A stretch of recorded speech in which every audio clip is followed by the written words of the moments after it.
کون پوچھتا ہے اس اخبار کو جو صدائے وقت ہے، امروز ہے اور مشرق ہے اور بڑے بڑے کثیر الاشاعت متعدد اخبارات ہیں؟ تو حضور اس کی بھی وجہ تھی۔ اس رسالے کے مدیر اس وقت بھی مجنوں تھے جب مجنوں لام الف لکھتا تھا دیوار بستاں پر۔ دونوں کا المیہ ایک ہی ہے۔ خیال فرقت لیلا نے ایک کو صحرا میں پہنچا دیا، دوسرے کو صدائے وقت میں، جسے کوئی نہیں سنتا۔ دروغ بر گردن راوی، بچوں کی ماں سے وہی منسوب تھے، اکد ہو گیا تھانے دار سے۔ اب یہ تو ظالم سماج کی وہ خباثت ہے جس پر اتنے ناول لکھے گئے اور اتنی فلمیں بنی، مگر کتے کی دم کبھی سیدھی ہوئی ہے؟ ہمارے مدیر صاحب تب سے بیٹھے ہیں تصور جانا کیے ہوئے، حالانکہ یہ قصہ ہے تب کا جب آتش جوان تھا۔ تھانے دار کی رقابت مہنگی پڑی، ہر روز ایک نئی دفعہ ضابطۂ فوجداری کی نکال لیتا تھا اور ان کو بند کر دیتا تھا۔ آخری بار جب نکلے تو لیلا تھانے دارنی ہو چکی تھی خیر سے۔ میں سمجھ گیا۔ شیخ میری طرف دیکھ کے بے ساختہ ہنسا۔ پھر بچوں کو وہ کیوں نہیں لے گئے؟ ارے میاں، جس نے شادی ہی نہیں کی بچے کیسے پالتا؟ مست قلندر صاحب نے کہا۔ اور لیلا کے بچے پالتا تو لیلا کو کیسے تلاش کرتا؟ وہ بھی تو کرنا ہے۔ ہم نے کہا میاں جہاں سیر وہاں سوا سیر، یہ بارے امانت بھی اٹھا لیتے ہیں، اپنے ریوڑ میں شامل کر لیا۔ کویا سمندر میں لوٹا بھر پانی، ٹیپ لے کر اور پھر ملنے کا وعدہ کر کے ہم ہنستے ہوئے رخصت ہوئے۔ آدمی ہے کہ اچھا خاصا فقاہیہ کالم، میں نے کہا۔ لگتا بھی کارٹون ہے لیکن عقل سے پیدل نہیں ہے، بہت سے تھانے داروں سے زیادہ معاملہ فہم اور دور اندیش ہے۔ تم برا مت ماننا، میں حشمت خان جیسے سیانوں سے موازنہ کر رہا تھا، میں نے کہا۔ اس نے واقعی بہت تسلی بخش انتظام کیا ہے، بہت سوچ سمجھ کر، حالانکہ پوری بات اسے معلوم نہیں تھی۔ میرے سر سے تو ایک بہت بڑا بوجھ اتر گیا، میں نے کہا۔ یوں لگتا ہے کہ قدرت نے بازی میرے حق میں پلٹ دی ہے۔ ایک طرف شیدے اور عبدل کے قتل کا الزام نہیں رہا، دوسری طرف استغاثہ کے دونوں چشمدید گواہ نہیں رہے۔ اس وقت میرے سامنے زیادہ اہم اور فوری توجہ طلب مسائل دو ہیں، شیخ نے کہا۔ ایک یہ کہ میر محمد کہاں گیا، یہ ثابت ہو جانے کے بعد کہ گھر میں گھس کر تلاشی لینے اور مار پیٹ کرنے والے اسی ٹیپ کی جستجو میں تھے۔ دوسرا سوال یہ ہے کہ میر محمد کی بیوی کہاں گئی۔ عورت ذات کس حد تک ناقص العقل ہوتی ہے، اس کا اندازہ یوں کرو کہ میر کی بیوی نے بچوں کو باہر نکال دیا۔ ارے بھائی، دروازہ کھلا تھا تو خود بھی نکل جاتی اور دروازے کو باہر سے بند کر دیتی، واپس جا کے وہیں لیٹنے کی کیا تک تھی؟ میری سمجھ میں ایک وجہ آتی ہے، میں نے کہا۔ وہ بچوں کو فرار ہونے کا موقع دینا چاہتی تھی۔ فلیٹ کا دوسرا دروازہ بھی تھا لیکن اس کی باہر والی کنڈی غائب تھی۔ حملہ آوروں نے 5 اور 7 سال کے دونوں بچوں سے تعرض نہیں کیا تھا اور ایک طرف سے ان کی موجودگی کو نظر انداز کر دیا تھا۔ انہیں غیر موجود پا کے بھی وہ پریشان نہیں ہوئے ہوں گے، لیکن وہ خود نکل جاتی اور 1 منٹ بعد انہیں معلوم ہو جاتا تو وہ نیچے دوڑتے، اور شاید وہ اس قابل نہیں تھے کہ 1 منٹ میں دوڑ کر ان کی دسترس سے روبرو ہو جائیں۔ اس نے خود کو ڈھال بنا کے بچوں کو پناہ فراہم کی۔ ممکن ہے بعد میں انہوں نے پوچھا بھی ہو کہ بچے کہاں گئے اور اس نے کوئی بہانہ کر کے انہیں چند منٹ تک روکے رکھا ہو، مثلاً یہ کہہ دیا ہو کہ وہ باتھ روم میں ہیں۔ ادھر بچوں کی مدد تک دیر نے کی، وہ ٹیپ لے کر نکلے تو ایک کار والے نے انہیں بٹھا لیا اور اخبار کے دفتر تک چھوڑ گیا۔ آدمی میر محمد بھی چالاک تھا لیکن اس کی بیوی بھی بہت سمجھدار ثابت ہوئی، شاید اسی لیے میر نے اس پر بھروسہ کرتے ہوئے بتا دیا ہوگا کہ نیچے والوں کے پاس ٹیپ کی ایک نقل موجود ہے۔ جب تک کوئی تم سے زبردستی کر کے نہ پوچھے اس کے بارے میں کسی سے بات تک نہ کرنا، وہ میری زندگی کی ضمانت ہے۔ اس کی بیوی نے اندازہ کر لیا ہوگا کہ ٹیپ کی تلاش میں آنے والے جب اپنے مقصد میں ناکام ہوں گے تو کیا کریں گے؟ وہ تشدد پر اتر آئیں گے اور ہو سکتا ہے وہ ان کے ظلم کی تاب نہ لاتے ہوئے سچ بولنے پر مجبور ہو جائے۔ میر محمد جیسے پولیس افسر کی بیوی جانتی ہوگی کہ تشدد کے حربے کیا ہوتے ہیں اور کتنے کارگر ثابت ہوتے ہیں۔ وہ بتا دیتی کہ ٹیپ نیچے والوں کے پاس ہے تو امانت رکھنے والوں کی شامت آ جاتی اور وہ ٹیپ ہاتھ سے نکل جاتی جو اس کے شوہر کی زندگی کی ضمانت تھا۔ بعد میں اس نے خود بتا دیا کہ ٹیپ تو بچے لے گئے، پولیس اسٹیشن، یا محض یہ کہہ دیا کہ ٹیپ نیچے والوں کے پاس ہے۔ اگر وہ نیچے والوں کے پاس گئے ہوں گے تو انہیں معلوم ہوا ہوگا کہ 5-7 سال کے 2 بچے جن کو وہ بے ضرر سمجھتے تھے ٹیپ لے کر غائب ہو گئے ہیں۔ وہ ادھر ادھر دوڑے ہوں گے کہ اتنے چھوٹے بچے زیادہ دور نہیں جا سکتے، لیکن بچے کار میں نکل گئے تھے۔ اب یا تو میر کی بیوی بھی اس مہلت سے فائدہ اٹھا کے نکل گئی، مگر وہ نکلتی تو اس کے لیے پناہ کی قریب ترین اور سب سے محفوظ جگہ پولیس اسٹیشن تھا۔ وہ وہاں نہیں پہنچی تو اس کا مطلب یہی ہے کہ وہ اپنی ناکامی اور ایک عورت کی چالاکی پر سخت مشتعل ہوئے ہوں گے، اور شدت اشتعال میں یا تو انہوں نے میر کی بیوی کو وہیں مار دیا اور لاش لے گئے، یا اسے اپنے باس کے سامنے پیش کر دیا کہ یہ ہے ہمارے خالی ہاتھ لوٹنے کی اصل وجہ۔ چنانچہ لاش کو دریا برد یا کہیں دفن نہیں کیا گیا تو اس وقت وہ میر محمد کے سامنے جسمانی تشدد کے وہ سب انسانیت سوز مظالم جھیل رہی ہوگی جو میر محمد کے معاملات میں شامل تھے۔ اس معاملے میں یعنی ایذا رسانی کے طریقے ایجاد کرنے میں وہ شیطانی جینیس تھا، لیکن اپنا کیا اپنے ہی سامنے آتا ہے تو خود تصور کر سکتے ہو کہ میر محمد کی بے بسی کا عذاب کتنا شدید ہوگا۔ کیا یہ امکان نہیں ہے کہ وہ حقیقت کے اظہار پر مجبور ہو جائے؟ میں نے کہا ہاں، لیکن جس بدماشی کا مظاہرہ انہوں نے ایک گھر میں کیا وہ کسی اخبار کے دفتر میں یا پولیس اسٹیشن پر ناممکن ہے۔ شیخ نے کہا نکارخانے میں طوطے کی آواز چاہے کوئی نہ سنے، مست قلندر کے اخبار کی بہرحال سنی جاتی ہے، اور اس عورت سے تو مجھے امید ہے کہ اس نے کسی بڑے اخبار کا نام ہی لیا ہوگا۔ اب وہ ایڈیٹر کو فون کر کے دھمکی دینا تو درکنار، اس سے ٹیپ کے متعلق پوچھ بھی نہیں سکتے۔ تم نے ایک کالم لکھنے والے کی عقل مندی دیکھی ہے تو ایڈیٹر کے متعلق خود ہی سوچ لو۔ کسی نے اس سے پوچھنے کی حماقت کی ہوگی نا، تو اسی نے وہ چکر چلایا ہوگا کہ بدماشوں کے ہاتھوں کے طوطے اڑ گئے ہوں گے۔ مثلاً اس نے کہا ہوگا کہ بچوں کی فکر چھوڑو، اپنی فکر کرو، ٹیپ کی نقل تو گئی اوپر DIG تک، تمہارا نام نہیں تو کیا حلیہ وغیرہ سب آ رہا ہے صبح کے اخبار میں۔ اب حیریت مطلوب ہے تو میر محمد اور اس کی بیوی کو اخبار کی آخری کاپی پریس جانے سے پہلے چھوڑ دو، ورنہ وہ چشمدید گواہ بہت کچھ کر سکتے ہیں۔ جتنی تصویریں پولیس کے ریکارڈ پر ہیں وہ ان کو دکھائی جائیں گی اور مجرم پہچان لیے جائیں گے۔ میں نے اس کے باوجود مایوسی کا اظہار کیا۔ میر محمد یا اس کی بیوی کا زندہ ملنا مجھے محال نظر آتا ہے۔ اگر اغوا کرنے والوں کو امید ہوتی کہ ان کی فراہم کردہ معلومات کے بغیر ٹیپ حاصل کرنا ناممکن ہے تو وہ ان کو زندہ رکھتے، لیکن جنجلاہٹ اور بے بسی میں وہ یہی کر سکتے ہیں کہ بچوں کو یتیم کر دیں، ان کے ماں باپ دونوں کو مار ڈالیں۔ وہ کسی ایڈیٹر کی دھمکی سے ڈرنے والے نہیں ہیں، پکڑے جانے کا خوف کچھ نہیں، سب سے زیادہ ملال انہیں ٹیپ کے ہاتھ سے نکل جانے کا ہوگا۔ مجھے ایک اور بات یاد آئی، حشمت خان اس ٹیپ کو غائب کرنے کی سازش میں شریک تھا۔ میں نے کہا یا اس جرم کا گواہ ضرور تھا، کیا اس نے میر محمد سے کوئی قیمت وصول نہیں کی ہوگی؟ ممکن ہے کی ہو اور میر محمد نے کہا ہو کہ ذرا صبر کرو، میں بہت بڑا سودا کر رہا ہوں، اس میں سے تمہیں حصہ ضرور ملے گا، مگر مجھ سے کچھ توقع مت رکھنا، جیسے تم نے انکار کیا تھا ویسے ہی میں بھی انکار کر سکتا ہوں۔ کیا حشمت خان نے نہیں پوچھا ہوگا کہ سودا کس سے ہو رہا ہے اور کتنی رقم کا؟ پوچھا ہوگا تو وہ ہمیں کیوں بتائے گا؟ اسے تو اپنی فکر پڑ جائے گی، اور اس کے لیے سلامتی اسی میں ہے کہ وہ اپنے سابقہ موقف پر ڈٹا رہے۔ شیخ نے کہا تم نے اس محرر کے نہ آنے کو اہمیت نہیں دی، کیا اس کے ساتھ بھی وہ نہیں ہو سکتا جو میر محمد کے ساتھ ہوا؟ اسے اپنے ہاتھ کی تحریر شناخت کرنے پر مجبور کیا جا سکتا تھا۔ دشمن جانتے ہیں کہ رضوی صاحب ہمارے حامی ہیں، وہ محرر سے ڈرا دھمکا کے یہ بیان بھی دلوا سکتے تھے کہ بیان اس نے ٹیپ سے نقل کیا تھا اور ٹیپ میر محمد نے نکال لیا تھا۔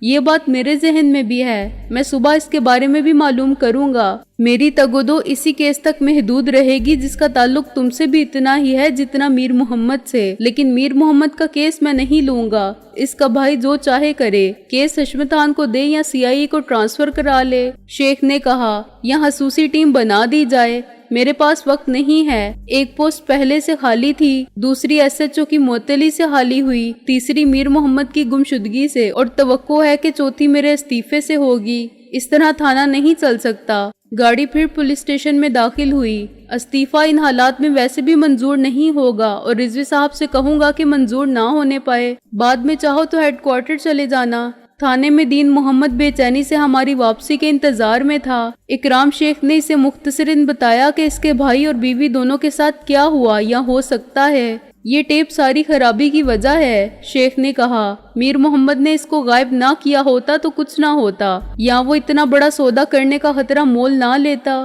بے شک وہ بہت ہوشیار تھا اور کبھی پکڑا نہیں گیا تھا، لیکن اونٹ کبھی تو پہاڑ کے نیچے سے گزرتا ہی ہے، تبھی اسے معلوم ہوتا ہے۔ یہ مجھے معلوم ہے، جو ہونا تھا ہو چکا، لیکن اب تم کیا کر رہے ہو؟ دین محمد نے برہمی سے کہا۔ میں تفتیش کر رہا ہوں، شیخ نے سپاٹ لہجے میں کہا۔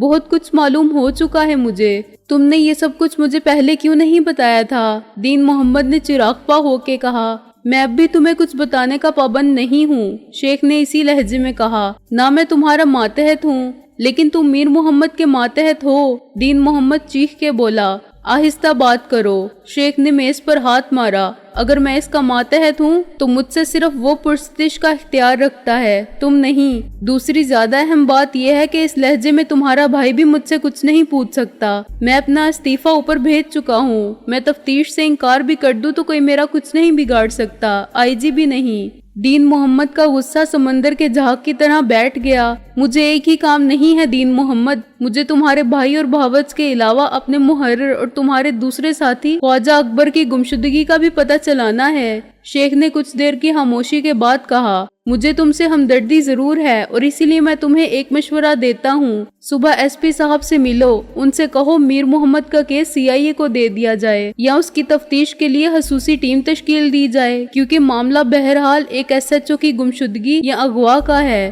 شاید میں اکیلا زیادہ دوڑ دھوپ نہ کر سکوں۔ حشمت خان پر بھروسہ ہے تو الگ بات ہے، ورنہ میرا مشورہ مانو، تم اپنا اثر و رسوخ استعمال کر سکتے ہو۔ سی آئی اے میں تمہارے ہی ساتھی ہوں گے اور ہمدردی تو سب کو ہی ہوگی۔ ابھی تو بجے ہیں رات کے 11، مجھے ایک اور کیس کے لیے جانا ہے اور ابھی تک میں نے رات کا کھانا بھی نہیں کھایا ہے۔ تم صبح ہونے تک صبر کرو، اس کے بچے تو میرے پاس ہونے چاہیے۔ دین محمد بولا، میری مانو تو انہیں وہیں رہنے دو، وہاں وہ زیادہ محفوظ ہیں، اور اپنی حفاظت کی سوچو کیونکہ تم میر محمد کے بھائی ہو۔ شیخ نے کہا، مجرموں کا اگلا نشانہ تمہارا گھر بھی ہو سکتا ہے۔ اس نے آہستہ سے سر ہلایا اور جانے کے لیے اٹھا۔ تو پھر میں چلتا ہوں۔ تم نے اس حملے کی رپورٹ لکھوا دی ہے جو تم پر ہوا تھا؟ اکرام شیخ نے کہا۔ دین محمد نے اقرار میں سر ہلایا۔ نائک نے تصدیق کی کہ دونوں کیس الگ الگ درج کر لیے گئے ہیں۔ دیکھو دین محمد، ان حالات میں تم کو گھر جانے کی اجازت نہیں دی جا سکتی۔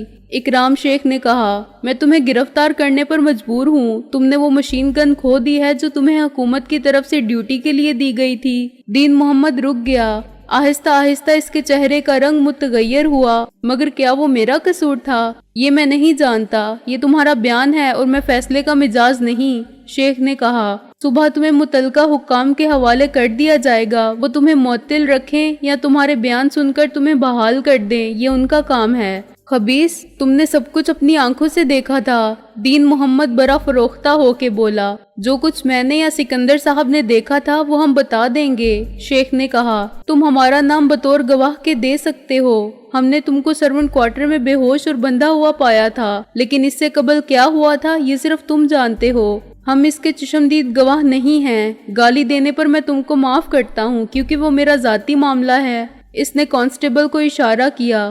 دین محمد صاحب کو لاک اپ میں لے جاؤ۔ لارڈ صاحب کا فون آئے تب بھی میری اجازت کے بغیر ان کو چھوڑنا نہیں ہے۔ میں تم سے سمجھ لوں گا شیخ، دین محمد نے سخت احساس تذلیل کے ساتھ زہریلے لہجے میں کہا۔ میں اس دھمکی کو بھی نظر انداز کرتا ہوں کیونکہ مجھے تم سے ہمدردی ہے، لیکن میں کسی طرح بھی قانون کے تقاضوں کو نظر انداز نہیں کر سکتا۔ شیخ نے کہا۔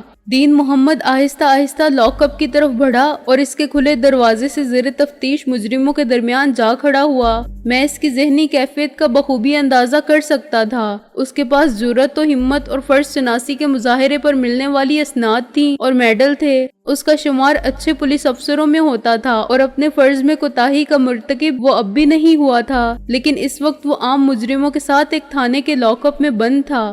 کانسٹیبل، شیخ نے کہا، لاک اپ کی چابی مجھے دے دو اور تم 2 سپاہیوں کے ساتھ چلو۔ اپنے ساتھ زمین کھودنے کا سامان بھی لے لو، ہمیں ایک لاش برآمد کرنی ہے۔ کانسٹیبل کی حالت غیر ہو گئی۔ اس وقت میرا مطلب ہے سر کے سواری کا کیا ہوگا؟